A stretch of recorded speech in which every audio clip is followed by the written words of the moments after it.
he's talking about there's more footage. There's 140 hours that he has, and each episode was only maybe an hour, I think. There's 4 episodes, so there's at least 130 something more hours that he hasn't edited or produced. For some reason, Diddy, around the time of his arrest, thought, I know what I'm going to do. I'm going to be exonerated later, so I'm going to film all this, and then I can use it in my big comeback later when I'm not in jail. Didn't work out the way he thought, and it turns out he went to jail for a few years. All right, he didn't get the full amount, but he still got a few years. And 50 Cent somehow managed to pay for the footage off of the videographer. Probably Diddy's worst nightmare, this. It's got to be up there. Now, we're going to get into what's in the actual documentary, and hell, it's something. Anything that surprised you from that footage? The footage, well, I mean, it was really interesting to see his last days of freedom, and what was sort of important to him. Obviously, there's phone calls with his attorneys, with his team. It was very interesting to watch a man who's known for his brand presence. He has a really amazing knack for marketing and all of that, and how he was sort of taking that into account and how he was coming off to the public, in the days leading up to his arrest and indictment. Like 3 or 4 pictures in the documentary that I've seen of myself. Some people say they saw more, but I know three different times where I was certain places that you could actually see me in the documentary. When Netflix premiered Sean Combs' The Reckoning, sharp-eyed viewers immediately felt an imbalance. The themes were intense, the claims weighty, the timeline disturbing, yet something vital felt absent. It wasn't evidence that was missing, but emotion, not events, but real-time reactions.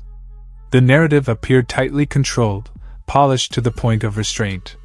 That's when whispers of unseen footage began to surface. Sources suggest the filmmakers had access to far more than what aired. Material that didn't just outline events, but revealed how Combs responded as pressure mounted and his world began to fracture. This wasn't distant archive footage. It was captured just days before his 2024 detainment, at a moment of maximum tension. Even more striking was who helped bring the project to life: 50 Cent, a longtime adversary with no history of subtlety, and Gene Deal, once a trusted figure inside Combs' inner circle. That unlikely alliance alone raised questions. When legal disputes followed the release, those questions grew louder. Netflix says everything was acquired properly. Combs' representatives argue private content was taken without consent. 50 Cent suggests much more remains hidden. Gene Deal claims this is only the beginning. Which leads to one unavoidable question: what was left on the cutting room floor? And why? Reason, Diddy, around the time of his arrest, thought, I know what I'm going to do. I'm going to be exonerated later, so I'm going to film all this, and then I can use it in my big comeback later when I'm not in jail. Didn't work out the way he thought, and it turns out he went to jail for a few years. All right, he didn't get the full amount, but he still got a few years. And 50 Cent somehow managed to pay for the footage off of the videographer. Probably Diddy's worst nightmare, this. It's got to be up there. Now, we're going to get into what's in the actual documentary, and hell, we need the core theme to be, you didn't do anything wrong. You didn't do anything wrong on any front. By the way, these conversations, the lawyer had no idea he was recording them. So when the lawyer's like, yeah, we need everyone to believe you did nothing wrong, it kind of takes away from when the lawyer is out in public saying, yeah, my client is completely innocent. And now he showed the behind the scenes where he clearly didn't think he was very innocent. So not Diddy's smartest move. However, throughout this journey, you'll see he makes a lot of crazy decisions. I don't think it's working. I listened. I've been a superb client, as you said. I jumped on the plane. I'm coming to New York, but I'm just running around waiting for a shoe to drop. He's shitting himself right now, in case you can't tell, and he really doesn't look good. It's the middle of September, and there's still no indictment. Bro, then you have to have a spokesman. You have to have some sort of comms to constantly be pushing that, Mark. Because you may just be the person that you just may watch CNN. You know what I'm saying? And there's 9 billion people in the world, and 7 billion of them is on Instagram. and TikTok. He's basically trying to get control of the narrative. That's what he's really worried about. He wants public perception to be, this was all bullshit. Unfortunately for him, we had all seen the CCTV of him beating the shit out of Cassie. So, like, we know you're not a good guy, man. That's out there. A statement from your solicitor is really not going to change that. We have to find somebody that'll work with us, whether they from this country or from another country. It could be somebody that has dealt in the dirtiest of dirty business of media and propaganda. We need to brainwash some motherfuckers right now, and we need people who are used to working with the dirtiest of dirty, because that's what he is, and he's admitting it. How could you let this footage fall into the hands of 50 Cent, my guy? And honestly, it always comes down to money with Diddy, because Diddy didn't get rich just because he was, clever in music. Diddy got rich because he robbed people all the time, and him not taking care of the people around him, it just comes back to bite him a million times over. It's like we have a movie, you're speaking this language, and you know what I'm saying, we need subtitles, and we're not providing the audience with subtitles. And I invited you to this movie, and you in this thing, you don't know what's going on. You just see you just see the images, quickly. Now it has a whole life of its own. I gotta say, this whole doc was edited well. When he said you just see the pictures and they cut to the CCTV. Well done, 50. You nailed that, son. If you're going to take him down in style. So you get a clear window from the jump here into Diddy's psyche. He doesn't give a about Cassie or any of these girls. He doesn't give a about anyone. It's save yourself mentality, and it's crisis mode. And you can see on his face, well, he's got a problem. This is at an all-time high of his taking, surely, because he is The most debated material focuses on the days just before Diddy's September 2024 detainment, and it paints a picture of someone fully aware that the pressure was closing in. This wasn't confusion or denial, it was calculation. Cameras reportedly captured meetings, calls, and guarded moments never meant for public view. One widely discussed clip places him in a hotel room on speakerphone with his lead attorney. His tone calm but decisive as he acknowledges they aren't stalling or regrouping, they're losing. That admission alone shifted the entire narrative, because figures at that level rarely speak so plainly unless their leverage is fading fast. From there, the discussion allegedly moves past defense and into image control, public messaging, and seeking help from experts skilled at shaping perception. That context explains the fierce response from his legal team, who argue the footage reflects confidential strategy and crossed the protected boundary. Netflix stands by its position. So does 50 Cent. What makes the footage so striking isn't just the dialogue, but the timing. It was recorded before custody, before courtrooms, before consequences became public. It captures a moment of realization, when influence and resources may no longer be enough. And once viewers know this material exists, it's hard to accept that what aired was the full picture. The final question lingers. How did footage this personal ever leave his hands? Especially when reports suggest he had been documenting himself extensively to preserve his own version of events. How'd you get it, and what does that scene show? Well, I mean, you're a journalist, Harvey. Harvey, you would not disclose your sources. We usually don't. Yeah, but I got it. Yeah. What he said. and what do you think it conveys? Because we see someone trying to pull the strings and talking about, he would say affecting, others would say manipulating the public views of the allegations. I think that, one big theme of the series is to go behind the scenes to really understand how brilliant you could say Sean Combs is at marketing, at owning his narrative, controlling the narrative at all times. And so why would that stop, when his life is on the line? So I think that, on its face, that's what it is. But as you get deeper in the film, you start to realize, perhaps how some of these tactics, how they really came to present themselves, during the trial. You show that, his abilities, his early rise. Right. Alexandra, you also give time to victims of the alleged abuse. Some of the cases are in different procedural postures. And you show victims who were women and men. Why is that important? Because, victims of sexual assault, sexual violence, that should gender should not be a part of that conversation. When you are a victim, you are a victim.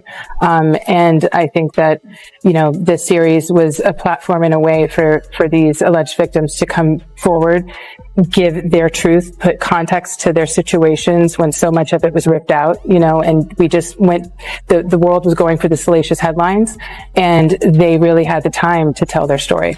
Yeah, and the film takes us way behind the PR or propaganda machine.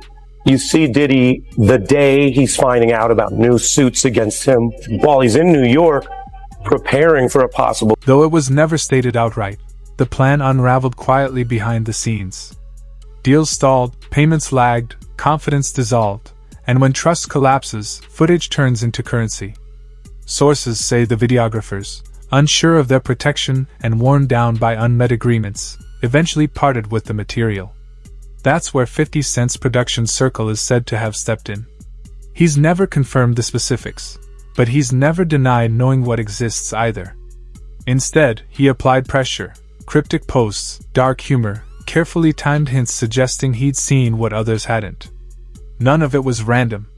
Netflix continued to maintain that everything was acquired properly, yet legality doesn't cancel discomfort when the camera captures a powerful figure unraveling in real time. Once the footage changed hands, the balance flipped. Control vanished. Editorial power shifted elsewhere. And suddenly, someone who once dominated every room could no longer manage his own image. That loss of control is what makes the unseen footage so volatile. Have the power to do anything, but they using his name to push the whole documentary. And that's what it was about.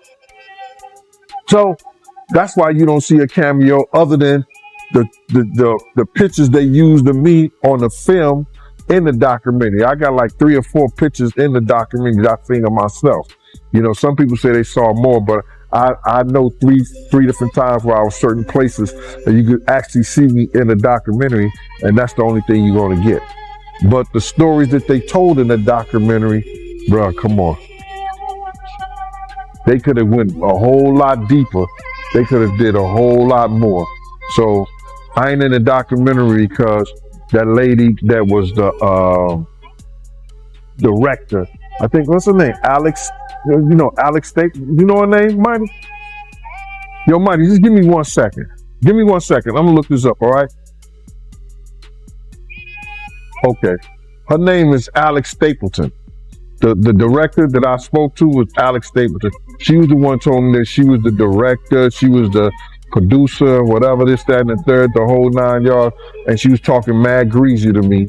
And listen here, it's no after you talk that kind of talk to me, it's no amount of money she could have paid me anyway for me to get in there. My story is more too valuable, getting getting in depth with this whole stuff, and it would have helped that documentary a whole lot. You know what I'm saying? In actually, they used all the stuff that I told them and did it the way that I was saying do it. Tim Dog started off with the childhood with Puff and the whole 9 yards. Kirk Burrows do the business part, but they was trying to put people in there like Mark Curry and other people to talk about the streets or what was going on, a certain thing. But Mark can only say so much, because he was an artist. So he wasn't with Puff like I was with him during that time when we was running back and forth here and there and the whole 9 yards. So, Miss Alex Stapleton is the one reason why I'm not in the documentary, but it's all right with me. I've been in a lot of documentaries. I did The Shine. I did the A&E. I did the Discovery Channel. I did the Fox. I've been in a whole lot of different documentaries. And I'm always on the art of dialogue. So the people been getting most of the information from here anyway. Yeah, man, you always on here, man. Always got to bring you on. So with that being said, man, I want to get right into the documentary, man. How you feel about the documentary, man? The behind the scenes footage, you got a Diddy leading up to him getting arrested. How you feel about all that, man? Well, what I feel about the documentary, they left a whole lot of key things out. If they was going to do something and they're going to say in the reckoning of Sean Combs, the reckoning, or Diddy, the reckoning and stuff like that, it should have been a lot of people that we lost because of him. You know what I'm saying? It wasn't only Big. It wasn't only Tupac. You understand? For the atmosphere that he put those kids in, you got a guy named Anthony Wolf Jones, who was from Bad Boy, from its conception as doing security and being one of the financiers of Puff having to have some money to keep Big and Craig Mack around before he got to Clyde Davis. You know what I'm saying? They wasn't able to tell that story because they didn't have no intel on that story or what went down, or they didn't do they Gene Deal's presence adds a different kind of gravity to the story. As Diddy's former bodyguard, he has repeated one point without hesitation. Nothing around him happened without a camera nearby. According to Gene, recording was standard practice. Meetings were captured, events archived, and even moments that felt personal were often documented, not for safety or nostalgia, but for control. He suggested that Diddy saw constant documentation as a form of protection, proof of agreement, proof of access, proof of authority. But records cut both ways. Once created, they can outlast loyalty. So when Gene spoke about unseen footage, he didn't sound startled. He sounded steady, almost expectant, like someone who knew this chapter was always coming. Everybody want to say that 50 Cent did the whole documentary. He was responsible for doing the whole documentary, what goes in there, what goes out of there. And I don't believe that. And I don't believe that he's responsible for everything that goes in there. I don't believe he's responsible for everything that goes out of there.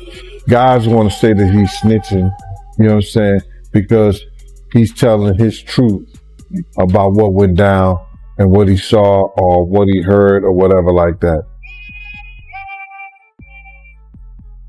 I don't know how to love my enemy. And if I gotta put out the truth about something that he was doing and it's wrong, and that was wrong, I don't have no problem with that shit. Not a problem at all. Keep doing it. Maybe enough men come out and speak out on some bullshit. You know what I mean? Yeah, and they're saying that Diddy's family is preparing $1 billion lawsuit over this documentary. I think they dropped it already. I don't think they ain't gonna have a chance, because before you put something out like that, they're gonna dot their I's and cross their T's. They're gonna make sure everything is in place. And if Puff had friends over there at Netflix. If it haven't came down, what show nigga? If it haven't came down yet, they ain't got a leg to stand on. Yeah, you just made me think of something. I'm sure Netflix has 1 million lawyers, and I'm sure they had plenty of lawyers go over this thing to make sure it was airtight. Yes, sir. And they might probably even cut some stuff out that maybe they weren't even sure about. Just probably. Well, Gene, I appreciate you taking the time. Dope content as always. And I wish you luck, man. I know, man, you get on these interviews and they go crazy, man. Yeah, man, listen. A lot of people want to, come at me, and everybody want to find fault in 50, find fault in me, find fault in anybody who's speaking out against the evil that was going on. But what about find fault from the person who did it? Find fault for the person who starved their artist. Find fault for the person who led an artist out there to lead to his death. Find fault in a person who set up the atmosphere for one of the greatest artists in hip hop to lose his life. You know what I'm saying? Find fault in a person that allegedly had a person saw in the middle of the night and they didn't want to be saw. Find fault in this individual who did all this crazy shit to people, instead of find fault in the people who's talking about it and letting you know about it. Why do you think people defend Diddy? That's crazy, right? I used to really believe they really want to be in the Diddy party. He implied that what the public has seen is restrained and selectively presented, while far more exists that could fundamentally alter how the situation is understood. That claim carries weight because Gene isn't guessing from the sidelines. He was inside the operation and watched how the system functioned. When he says the cameras never stopped, it reframes everything, suggesting the Netflix documentary didn't uncover buried secrets, but merely cracked open a door that was always there. And behind it may sit far more uncomfortable truths. Netflix has acknowledged that not all footage was used, a rare admission that speaks volumes, since platforms seldom say that unless the unused material is sensitive. Reports point to hours deemed too risky, moments of emotional strain, financial pressure, heightened suspicion, reactions to lawsuits, and conversations where personal concerns and legal strategy overlapped. Netflix chose what it could defend, not necessarily what told the whole story. That choice left a vacuum, and speculation rushed in. Online voices, industry insiders, and former associates all began asking the same question: what didn't we see? 50 Cent leaned into that curiosity, hinting the skipped footage still exists, that access may remain, and that this chapter isn't closed. That's why the documentary feels incomplete, not for lack of claims, but for lack of rawness, the moments when composure fades and confidence fractures. Netflix shielded itself, 50 Cent preserved the tension, and Diddy's team moved to contain it all. But once the idea of unseen footage takes hold, silence itself starts to look suspicious. I didn't see this, but apparently there's another 100 hours of Diddy footage on the cutting room floor?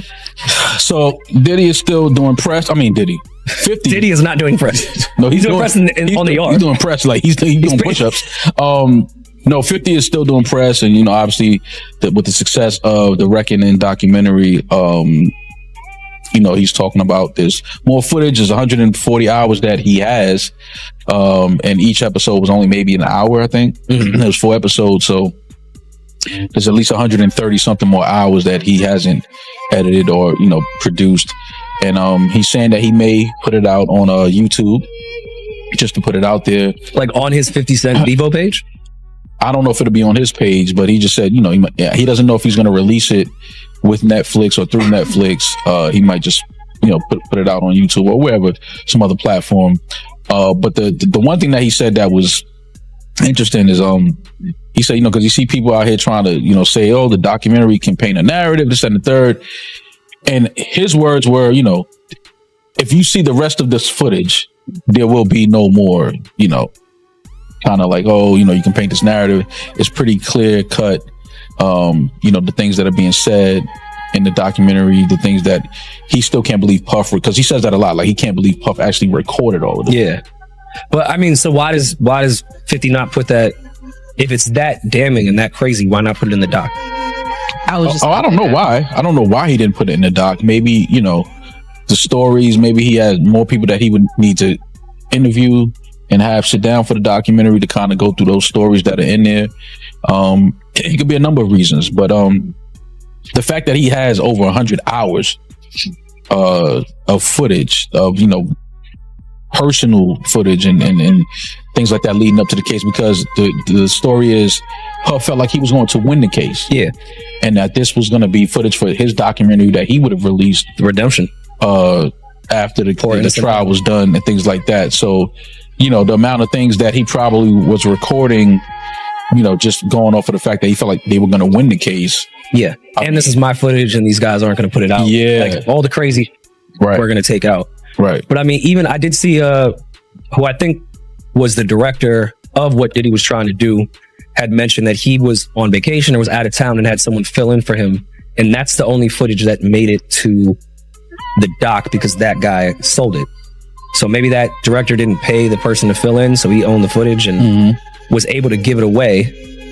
But maybe all this other footage, 50 doesn't have permission to put out.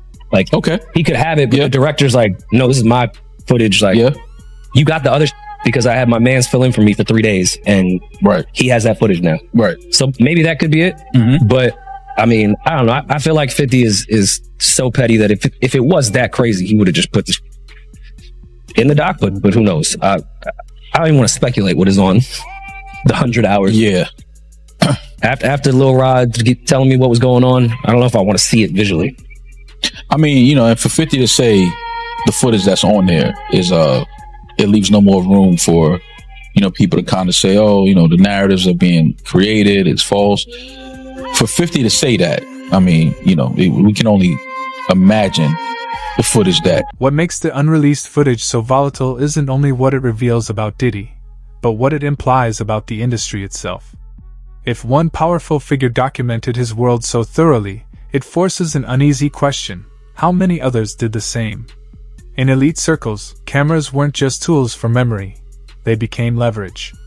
Footage built loyalty, reinforced silence, and quietly shaped behavior, especially when people sensed they were being watched without fully knowing why. If this unseen material truly captures legal thinking, emotional strain, and behind-the-scenes maneuvering, it becomes more than a personal record. It exposes how power responds when it feels cornered, not through rehearsed statements or polished interviews, but in unguarded moments. And that is exactly why legal teams move so forcefully to contain it. Feel about the documentary on Diddy and you and 50, what's going on between both y'all? Me personally, the documentary was incredible, man. You know, shout out to 50, man, but I know you and 50, y'all got something going on there. Indeed. So originally, when I heard about the reckoning of Sean Diddy Combs documentary that was produced by 50 Cent, I wasn't going to watch it. And I wasn't going to watch it because, quite frankly, I had grown a little tired of the Diddy case. You know, I had followed it, I had studied it, I had researched it. And at this point, the man was sentenced to 50 months in jail, I believe the time was that the feds gave him. There really wasn't much left to talk about. Everything had already been put out there, all the hours of testimony, hundreds of hours of court proceedings. There was nothing else to talk about as far as I was concerned. And then people kept texting me. They said, Dr. Umar, you got to see this. You got to see this. You got to see this. So one night I can't go to sleep and I decided to go ahead and watch it. And I watched all the episodes.